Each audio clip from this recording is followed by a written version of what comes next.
आप सभी को मेरा प्यार भरा नमस्कार। कैसे हैं ज़रूर बताइएगा कमेंट बॉक्स में। और आज बहुत दिनों के बाद मेरी वीडियो आ रही है। वीडियो नहीं आने का कारण तो बहुत बड़ा था, पर अब जो है काफ़ी टाइम हो गया है तो सोचा कि आप लोगों को बता दूं, क्योंकि बहुत से कमेंट आ रहे हैं। इंस्टाग्राम तो मेरा फुल भरा पड़ा है और जिनके पास मेरे अपने नंबर हैं वो मुझे नंबर से फ़ोन कर रहे हैं। यूट्यूब पे भी मुझे बहुत से कमेंट आ रहे हैं, पुरानी वीडियोस पे कमेंट आ रहे हैं कि आपके जो है व्लॉग क्यों नहीं आ रहे हैं, क्यों नहीं आ रहे हैं।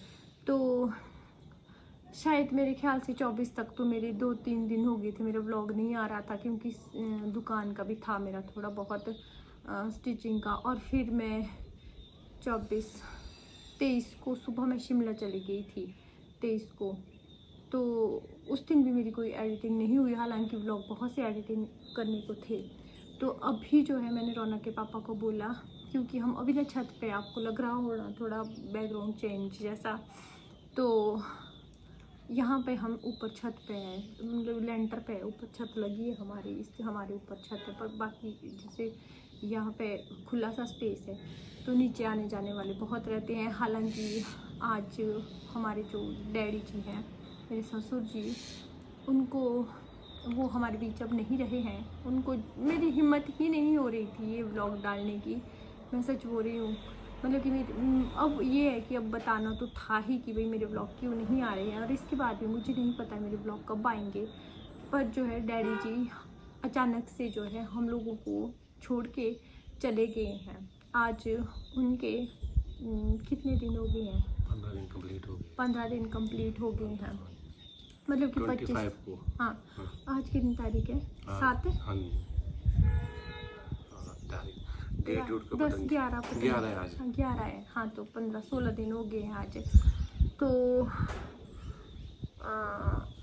डैडी जी को ठीक थे वो, उतना नहीं था उनको, कुछ भी हल्के से बीमार हुए वो 4-5 दिन भी 4-5 दिन में नहीं बोल सकते हैं, ये कि 2-3 दिन से बोला उन्होंने, ज़्यादा असर नहीं कि भाई ये थे, थोड़े थे ऐसे, थोड़े लूज जैसे तो थे वो। पर ऐसा मेरे को नहीं लगता उन्होंने, हमने बोला भी उनको कि हॉस्पिटल, मैंने बोला उस दिन में हॉस्पिटल चलते हैं। हॉस्पिटल के लिए उन्हें मना किया, बोला नहीं यार मैं ठीक हूँ, कुछ नहीं है। बहुत गुस्सा करते थे, बहुत गुस्सा। 8 बजे के करीब मैंने और बोला खाना खा के, मैंने चलो डैडी चलते हैं इमरजेंसी में। नहीं सुबह चलते हैं आराम से। और 23 तारीख को शाम को मैं रौनक के डैडी जी के पास ये गई, रौनक के पापा। इन्होंने बोला चालान होते हम लोगों के, जैसे जो सेब वगैरह भेजे थे वो चालान डैडी जी के पास ही रहते थे। तो इन्होंने बोला डैडी जी वो चालान दे दो, क्योंकि पौमी दीदी जो है शिमला में थी और संडे को उसने वापस आना था। संडे को 25 था, संडे को मंडे था उस दिन 25 को, 24 को था संडे। 24 को संडे था, 23 को सैटरडे था। हाँ, 23 को सुबह मैंने जाना था, 22 की शाम को रौनक के पापा गए उनके पास कि वो चालान चाहिए। मुझे बोला कि भाई ये शिमला जा रही है, मैंने जाना था, मैंने बोल दिया था उनके पास। डैडी जी ने बोला हाँ ठीक है भाई चालान लेके जाओ, हम मंडी से पैसा वगैरह चालान से ही लाते हैं। हालांकि ऑनलाइन भी पेमेंट होती है, लेकिन हम लोगों को पहले से ही आदत है, हम लोग खुद जाते हैं। मेरे प्रीवियस व्लॉग में भी आपने देखा होगा।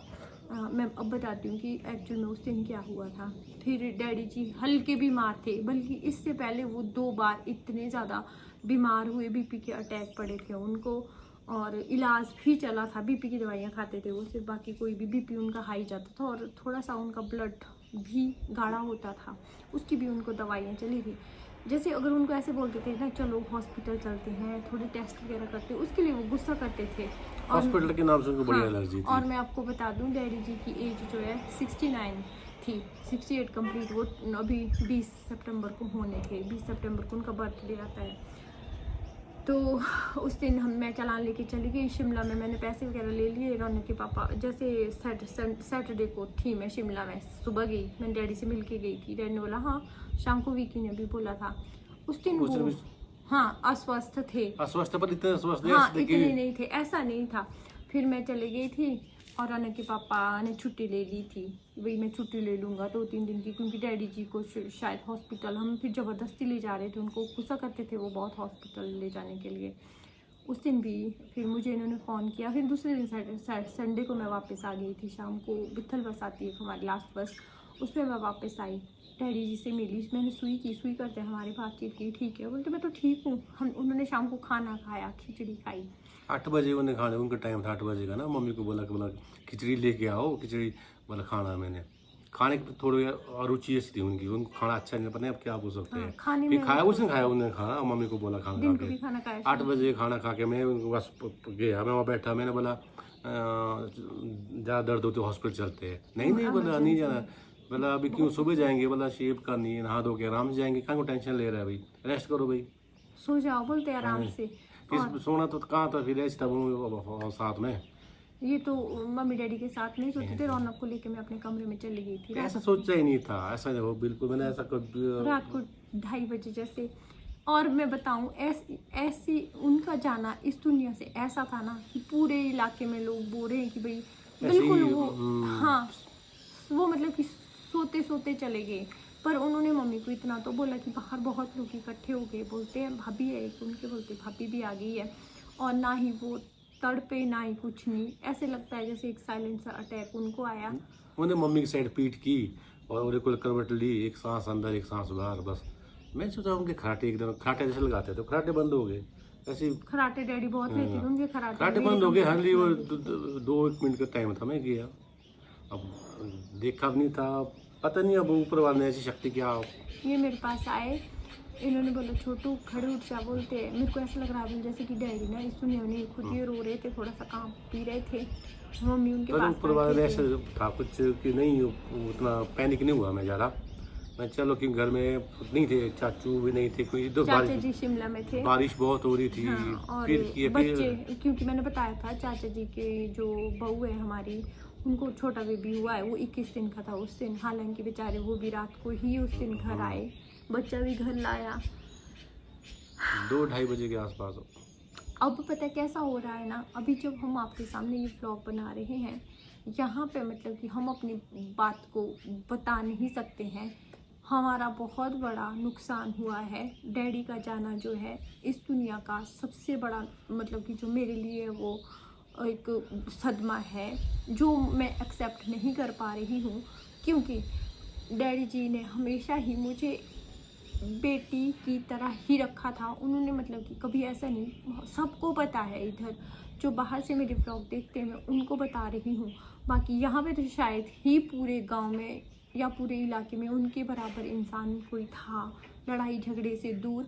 वो कभी भी अपने परिवार को कष्ट में नहीं देखना चाहते थे, सबसे बड़ी बात है हाँ। कि और आगे गए थे वो, अभी जब हमारा ऊपर से लैंडस्लाइड हाँ हो रहा था, उनके कुछ आखिरी शब्द यही थे कि भाई हमने पीछे जाना है। और मैं यहाँ पे ना एक बात और बताना चाहती हूँ कि अगर कोई भी पेरेंट्स घर में अकेला रहता है तो प्लीज़ यार टेक केयर, उनकी टेक केयर करो।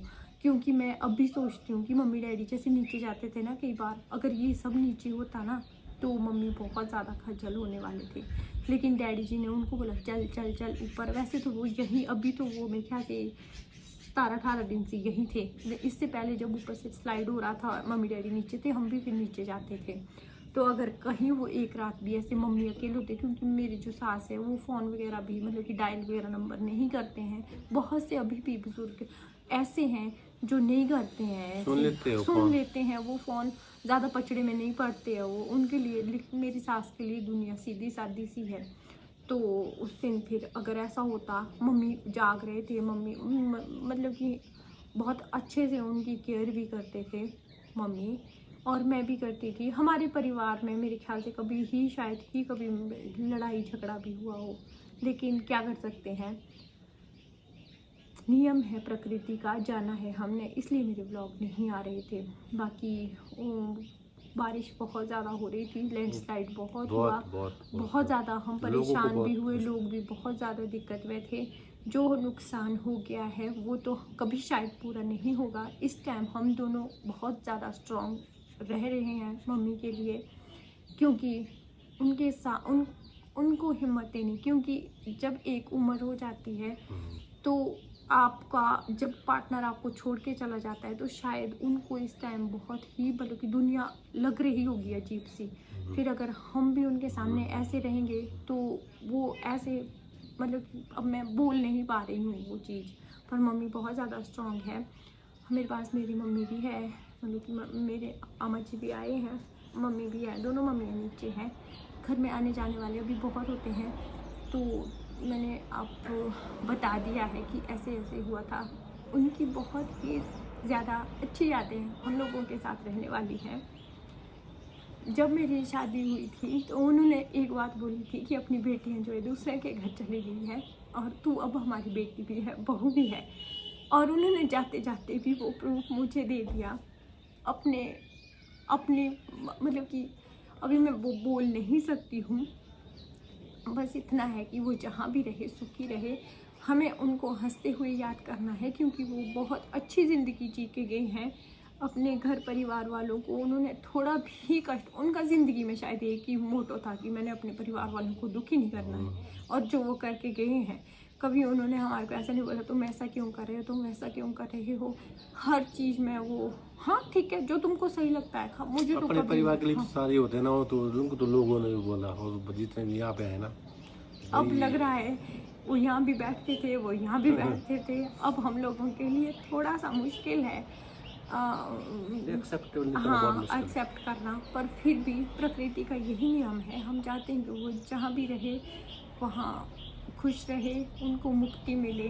और मैं पूरे दावे से बोलती हूँ कि वो स्वर्ग में ही गए होंगे।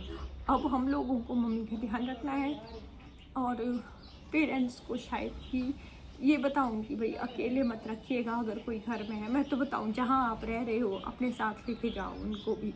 मैं कोशिश करेंगे, क्यों है ना, हम दोनों कोशिश करेंगे कि मम्मी को कभी भी अकेले नहीं रहने अब तो देंगे। मतलब नहीं बनता हाँ, अकेले रखने का। हाँ। पहले वैसे ऐसा हो जाता था कि मम्मी मम्मी चल डैडी जब साथ थे तब हम दोनों निश्चिंत हो जाते थे। कि नहीं दोनों नीचे हाँ, हैं तो हम दो हम हैं। हाँ कभी तब ऐसे तो कभी नहीं हुआ कि वो ऐसे हाँ, कभी हाँ। हो जाता था जैसे चलो नीचे है ठीक है दोनों घर पे। पर अब तो शायद ही ऐसा नहीं होगा। और इस वीडियो का मैं यहीं पे एंड करूँगी। ये रक्षाबंधन के दिन का व्लॉग है। रक्षाबंधन के दिन डैडी बहुत खुश थे देखो, और हर त्योहार डैडी जी बहुत ही अच्छे तरीके से बनाते थे, गाने गाते थे।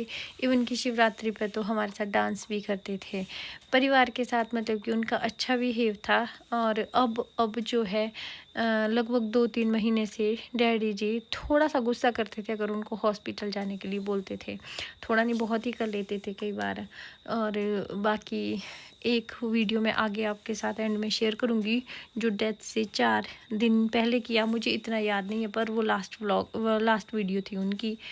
उसमें उस दिन गानवी में बादल फटा था और वो बहुत परेशान हो गए थे क्योंकि रौनक के पापा उस दिन खड में थे, नाइट शिफ्ट पे थे पंप हाउस में। तो वहाँ उन्होंने डैडी जी ने फ़ोन करा और उन्हें बोला कि भाई अपना ध्यान रखना है। बहुत ज़्यादा परेशान हो गए थे और हमेशा ही वो अपने परिवार के लिए जिए थे और हमारे दिलों में हमेशा ही वो हमेशा के लिए। अब मतलब कि अब मैं बता नहीं सकती हूँ कि कैसा महसूस हो रहा है, पर चलो वो क्लिप मैं आपके साथ अभी नेक्स्ट वाली शेयर करती हूँ कि कैसे उस दिन बाहर 10 बजे गए थे और वहाँ से रौनक के पापा को फ़ोन करे। पापा के कर भाभी होते हैं, डैडी अभी रौनक के पापा को फ़ोन कर रहे हैं क्योंकि रौनक के पापा बिल्कुल खड्ड में है, उधर साइड को नीचे वहाँ पे बिल्कुल साथ में खड्डे। ऊपर से जो बागी आता है ना हमारे, एक तो बागीपुर आता है ना, एक बागी आता है, वहाँ से अगर कुछ भी होता है तो उधर को सारा मतलब कि बड़ा खड्ड है।